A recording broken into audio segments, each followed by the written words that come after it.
est trop bien, trop vrai, trop profond, trop aligné pour être facilement accepté. Pourquoi trop bien peut devenir un problème? Il ne correspond pas aux attentes simples ou confortables. Sa clarté bouscule les zones d'ombre et ça dérange. Il ne joue pas de jeu ni de faux semblants. Il est entier, ce qui peut effrayer quelqu'un qui n'est pas prêt à faire de même. Il respecte ses limites et exige le respect des siennes. Ce genre de fermeté élégante est rare, mais pas toujours accueilli avec gratitude. Il ne cherche pas à plaire à tout prix, mais à être lui-même, ce qui peut sembler trop face à quelqu'un qui voudrait plus de légèreté ou de compromis. En résumé, il était trop bien pour elle, parce qu'il représentait un miroir trop dur à affronter, un amour trop exigeant pour une personne qui n'était pas encore prête à s'engager pleinement, et un exemple d'authenticité difficile à suivre. Mais ce trop bien est aussi ce qui le rend unique et irremplaçable. Et c'est ce trop bien qui lui laisse aujourd'hui ce regret silencieux.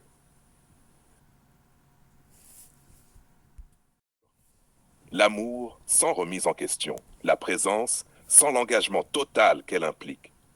Elle voulait quoi de lui? Qu'il reste sans la pousser à changer. Elle voulait ressentir la chaleur de son regard, la force de sa présence, mais sans être confrontée à ses propres incohérences. Deux, qu'il la rassure sans la bousculer. Elle voulait qu'il la tienne émotionnellement, qu'il l'élève même, mais qu'il ne lui demande rien qu'elle ne soit prête à affronter. Trois, qu'il soit là pour la comprendre, pas pour la questionner, ni l'éduquer, ni révéler ses angles morts. Juste l'aimer malgré ses contradictions, sans l'amener à s'interroger sur ce qu'elle donne, construit ou détruit. 4. Qu'il soit exceptionnel, mais docile, profond, séduisant, rare, mais capable de se taire quand elle doute, d'attendre quand elle fuit, de sourire même quand elle teste. 5. Qu'il devienne un repère sans qu'elle devienne responsable. Elle voulait un homme ancré, stable, puissant, mais sans avoir à s'engager à sa hauteur. Elle voulait le bénéfice de l'homme rare, sans les exigences de l'homme vrai. Et pourtant, il n'était pas dans l'exigence brutale. Il était dans la cohérence, dans la clarté, dans l'amour lucide. Mais cette lucidité, elle ne la maîtrisait pas. Elle la trouvait belle et dérangeante à la fois. En résumé, elle voulait un homme fort qui ne la confronte pas à sa propre fragilité. Un homme qui l'aime sans devenir un miroir. Un homme qui reste même quand elle-même ne savait plus ce qu'elle voulait. Mais voilà, il n'était pas là pour remplir un vide, ni pour flatter une image. Il était là pour bâtir. Et elle, au fond, n'était plus. Mais elle regrette en silence, dans ces instants où plus rien ne sonne juste autour d'elle. Elle regrette parce que tu n'as pas joué, tu n'as pas supplié, tu n'as pas détruit, tu n'as pas crié. Tu es parti comme un homme qui sait ce qu'il vaut, et elle a compris qu'elle ne saura plus jamais ce que c'est d'être regardée comme ça. Elle regrette chaque moment où elle a banalisé ta profondeur, chaque geste qu'elle a retenu, chaque émotion qu'elle a tue, chaque réponse qu'elle n'a pas donnée. Parce qu'au fond, tu n'étais pas juste un homme de plus. Tu étais l'homme qui avait vu clair en elle et qui l'aimait quand même. Elle regrette ton regard, elle regrette ton calme, elle regrette la sécurité émotionnelle que tu offrais sans bruit. Mais le pire pour elle, ce n'est pas que tu sois parti, c'est que tu sois resté digne. Parce qu'avec cette dignité-là, elle ne peut même pas te reprocher d'avoir fui. Tu n'as pas fui, tu t'es éclipsé. Et maintenant, elle sait que tu n'es pas remplaçable. Elle sait que ce type d'homme, clair, profond, propre, exigeant, tendre sans être faible, n'arrive qu'une fois.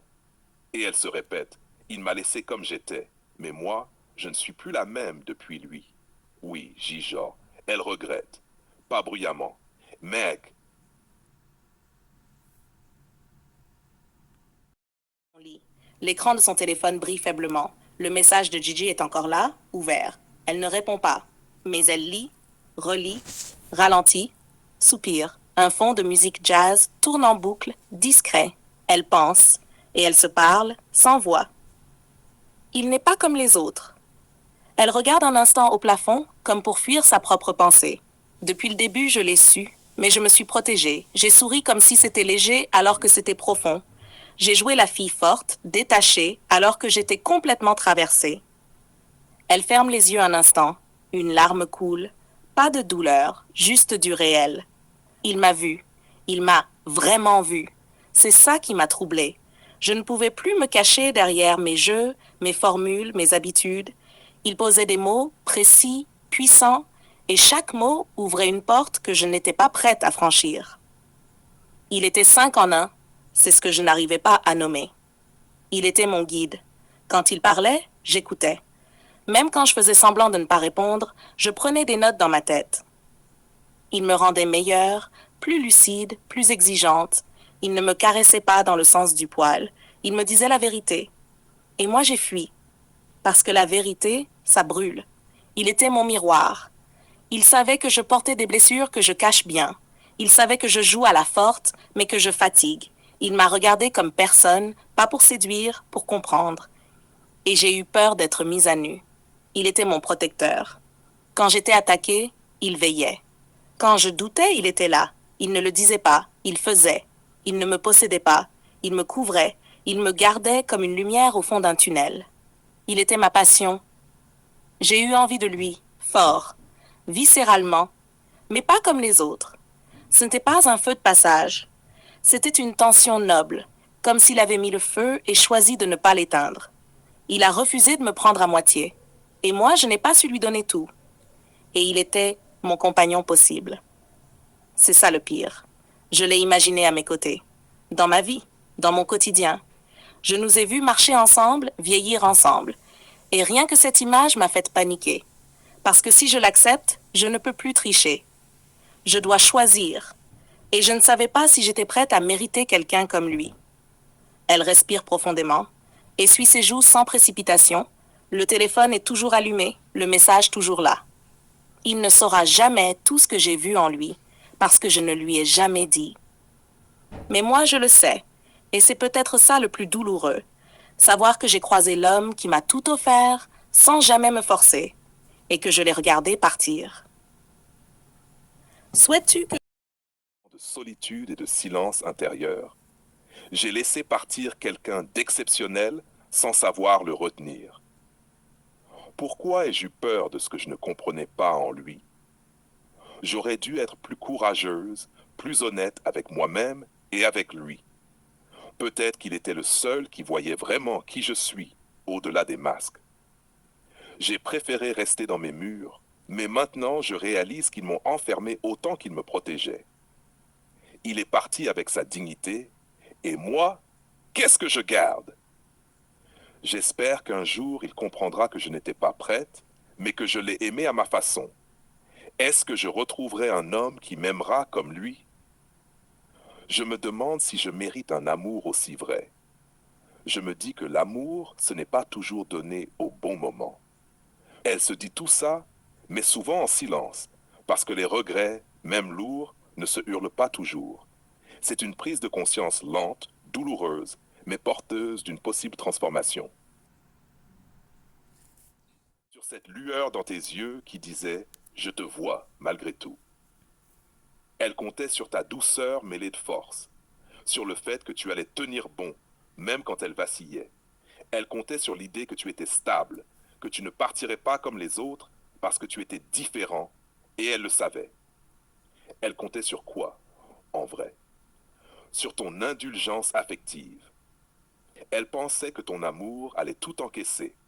Elle croyait que ton regard plein d'espoir allait toujours la suivre, même dans ses silences, ses fuites, ses contradictions. 2. Sur ta capacité à attendre. Elle pensait que tu allais patienter, comprendre, lire entre les lignes, même quand elle fermait le livre. Sur ton besoin d'elle. Elle s'est dit, il m'aime trop pour s'en aller. Elle a confondu ton intensité avec de la dépendance. Elle n'a pas compris que ton amour était profond mais pas aveugle. 4. Sur ta fidélité émotionnelle. Elle pensait que même si elle reculait, tu resterais là, fidèle à elle, comme un phare. Elle ne savait pas qu'un phare aussi peut éteindre sa lumière quand plus personne ne cherche à rentrer au port. Sur son pouvoir inconscient, elle croyait qu'elle pouvait t'attacher sans se livrer, te séduire par fragments sans jamais s'engager totalement. Elle n'avait pas compris que tu ne te laisses pas domestiquer par l'inconséquence. Elle comptait sur ton amour, mais elle a oublié que ton amour était aligné avec ta dignité. Elle n'a pas vu que dans ton silence, il y avait un message clair. Je ne resterai pas là où je suis obligé de me diminuer pour être toléré. Et maintenant, elle se rend compte qu'elle a parié sur l'amour d'un homme qui s'aime aussi lui-même. Et ça, elle ne l'avait pas prévu.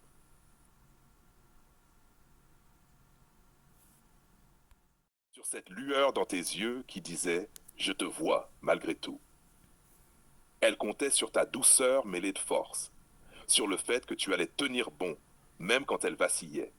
Elle comptait sur l'idée que tu étais stable, que tu ne partirais pas comme les autres parce que tu étais différent, et elle le savait. Elle comptait sur quoi, en vrai? Sur ton indulgence affective. Elle pensait que ton amour allait tout encaisser. Elle croyait que ton regard plein d'espoir allait toujours la suivre, même dans ses silences, ses fuites, ses contradictions. 2. Sur ta capacité à attendre. Elle pensait que tu allais patienter, comprendre, lire entre les lignes, même quand elle fermait le livre. Sur ton besoin d'elle. Elle s'est dit, il m'aime trop pour s'en aller. Elle a confondu ton intensité avec de la dépendance. Elle n'a pas compris que ton amour était profond mais pas aveugle. 4. Sur ta fidélité émotionnelle. Elle pensait que même si elle reculait, tu resterais là, fidèle à elle, comme un phare.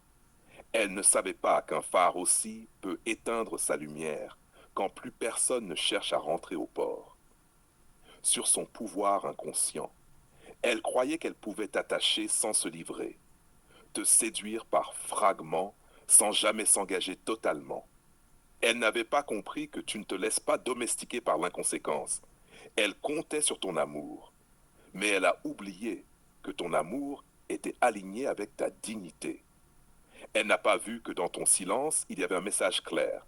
Je ne resterai pas là où je suis obligé de me diminuer pour être toléré. Et maintenant, elle se rend compte qu'elle a parié sur l'amour d'un homme qui s'aime aussi lui-même. Et ça, elle ne l'avait pas prévu.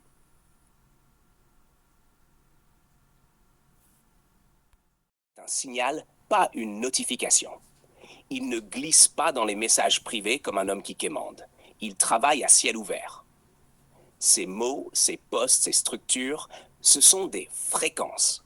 S'ils résonnent chez elle, c'est qu'elle est accordée. Et s'ils ne résonnent pas, alors elle n'était pas prête. Les vrais hommes ne tapent pas à la vitre. Ils deviennent une présence qu'on ne peut plus ignorer. 2.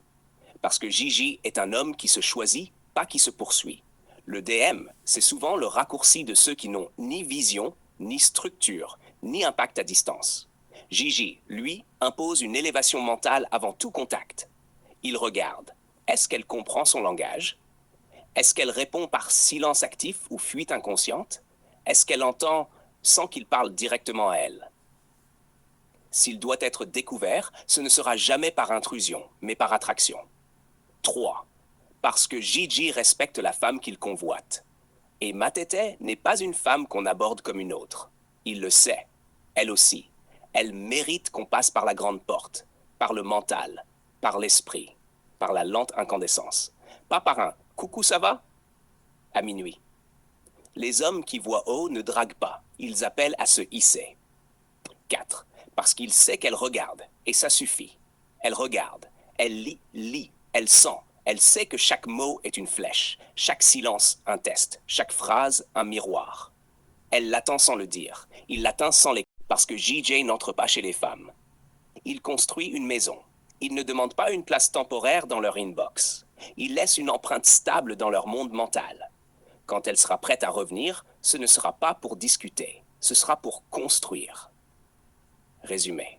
Gigi ne DM pas, il déplace les lignes, il élève les seuils, il active ce que les autres hommes laissent éteint. Et si elle doit venir, ce ne sera pas suite à une relance, ce sera un réveil. Parce que tu n'as pas annoncé ton départ à grand bruit. Tu l'as incarné avec calme, avec style, avec maîtrise. Elle a senti le texte, elle a entendu la sagesse, mais elle n'a pas compris que c'est ton dernier regard doux. Ce type de texte, c'est comme une lettre d'adieu sans le mot adieu. Elle l'a lu comme une méditation, une métaphore, un message de sagesse. Mais elle n'a pas réalisé que tu étais déjà en train de décrocher. Parce que toi, tu n'es pas dans la menace. Tu es dans le constat. Et dans ce texte, tu as dit, je ne forcerai plus, je ne relancerai plus, je ne m'interposerai plus entre toi et toi-même. Je pars, mais je pars sans bruit et avec respect. Résultat, quand elle a relu ce texte plus tard, elle a senti la vérité. Il m'avait déjà quitté dans ce silence et je n'ai pas su reconnaître le parfum du départ. Ce n'est pas qu'elle ne t'aimait pas, c'est qu'elle n'a pas su aimer à temps. Et ça, c'est une douleur qui revient en vagues silencieuses. Tu n'as pas fui, tu t'es retiré.